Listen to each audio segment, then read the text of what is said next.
the chosen people. Okay, we can be proud of that, yeah.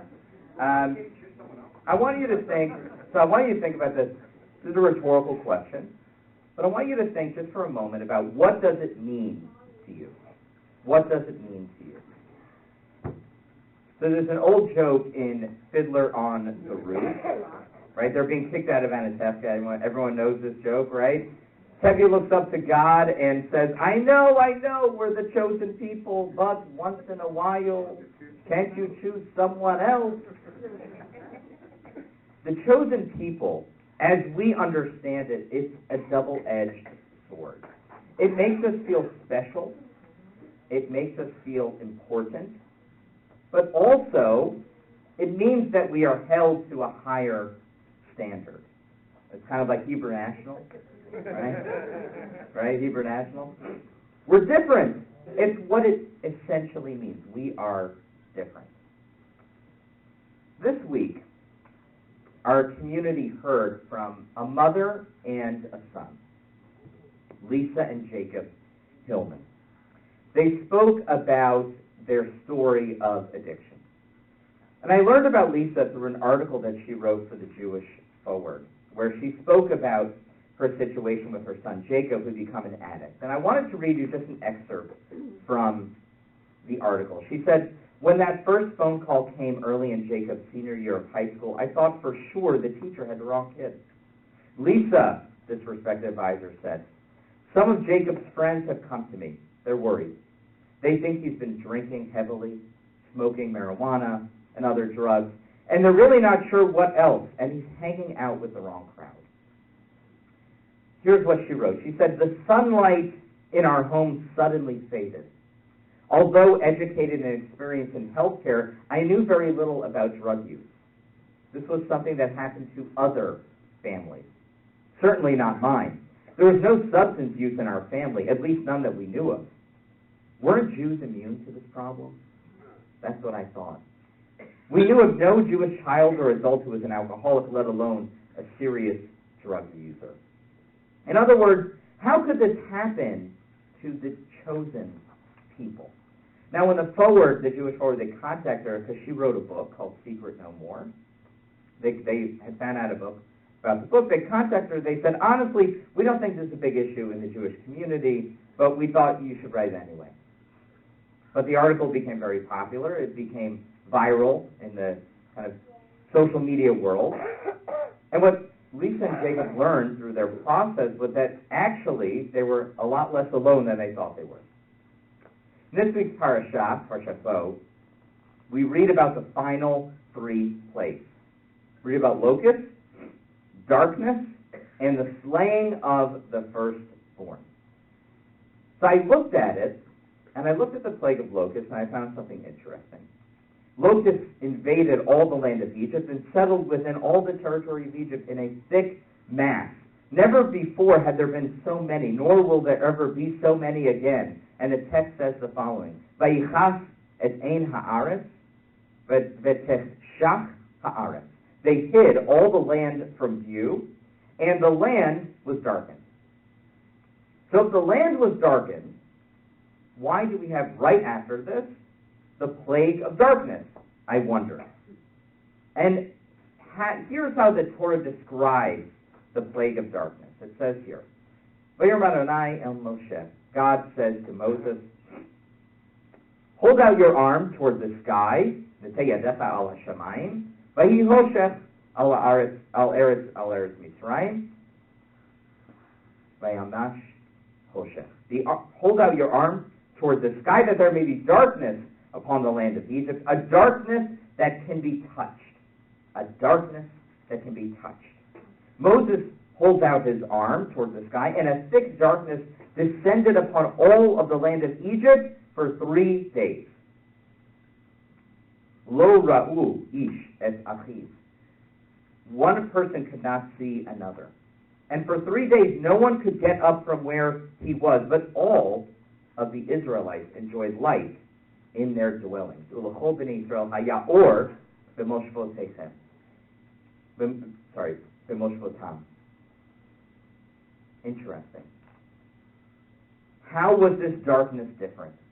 than the locusts. It was different because this darkness could be touched. You could feel it. And so I thought about Lisa's words. So Lisa, I'm president of the Palm Beach County Board of Rabbis, and I thought that this was something that the rabbis of our community need to hear. They needed to hear from Lisa and her son. So we set up a rabbis-only meeting with her this week, and she described her son's addiction. And she told us that his addiction is a disease. It's a chronic condition, something that you can touch. She used those words, something that you can touch, like any other disease. Now, perhaps it's also a darkness that we impose by ignoring it. As Mark Twain famously said, denial isn't just a river in Egypt. So Lisa writes in her article, meanwhile, I hid his addiction, or I tried to. Denial, then shame consumed me. Nowhere could I find refuge from the heart-wrenching thoughts of what he was doing to his body. I knew he was using, but I wasn't sure what. Droopy eyelids at dinner time, slips of shard aluminum foil on his bedroom carpet, late-night disappearances, all painted a nightmare I didn't know how to face. People could not see one another or themselves. Jacob eventually received treatment after his addiction to opiates. And there were times when he was clean, and there were times when people would say that he relapsed. But she actually used the word reoccurrence. He had a reoccurrence, almost like cancer coming back after remission. It reoccurred. Another mother, it was during the evening session, she shared her story of her daughter, who was clean for 7 years, and her disease reoccurred. And she said, it's as if now that she's in a coma. Now she is in the darkness. So the question is, what is the solution? Now, there was a mother who brought her 2 teens with her to the event, and she said, Jacob, scare my teens straight. That's what she said. And Jacob explained to her something. He said, I got drugs from my friends when I was younger, but they're not addicts. They're what you would consider normal now. It's not as easy as we think it is. It's not so black and white. So the question is, what can we do? And we did ask Lisa, what can we do as the Jewish community, or as Jewish communities in general, synagogues? And she gave us great advice. She said, don't shut out your family and friends. Make room for them in the form of checking in with them, but also meetings. Alcoholics and Al-Anon. Now, many of you may not know this, but we actually house 2 meetings a week here at Shari Kodesh. We have an AA meeting once a week, and we have an Al-Anon meeting once a week. Al-Anon is friends and family of alcoholics and those who are addicted to substances. And Lisa, the author of this book, Al-Anon helped her kind of cope with this idea, but also to realize that she's a part of it, that it's a family issue. Jacob, her son, he said that connect those struggling with addiction with those who are now sober. Jacob said addicts need soul food. He said there's something empty inside of us that we are always trying to fill. So he said, reach out to us. Fill us up with something. And I thought about Lisa's line that she wrote. She said, the sunlight in our home suddenly faded. And I thought about the darkness that could be touched. And I remembered the line in this week's Parashat about Bnei Israel. People could not see one another for 3 days.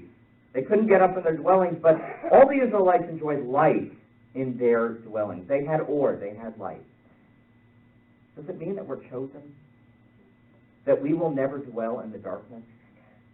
No. There's a very famous commentator, 13th century commentator, 12th century French commentator, Piscuni, who said the following about this line. He said, there was light in their dwelling. It is noteworthy that the Torah here does not refer to the province of Goshen as it had done during the other plagues, meaning that the Israelites lived in Goshen. Why did it just say that there was light in Goshen and there was darkness everywhere else?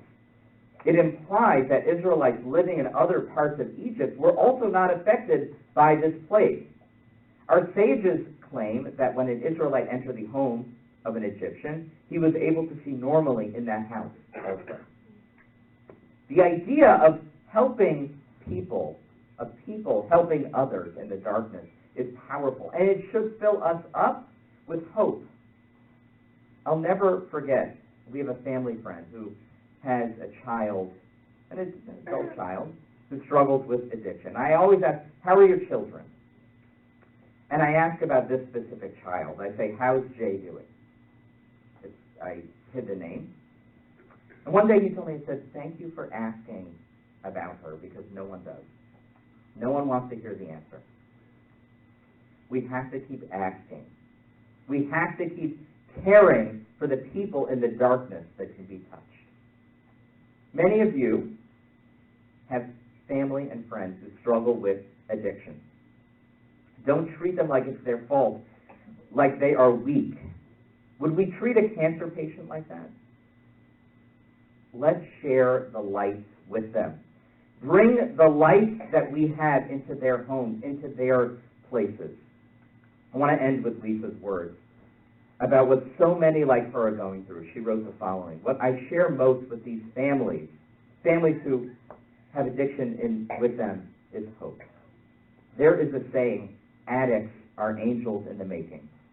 If that is true, Jacob has become an angel in my life, keeping me honest, helping me stay focused, knowing what I can control, and feeling gratitude for all that I have. We're about to have different prayers. One of my favorite prayers is actually the prayer for our congregation. It's important. We are here for a reason. We are here to help others, to bring others into the light.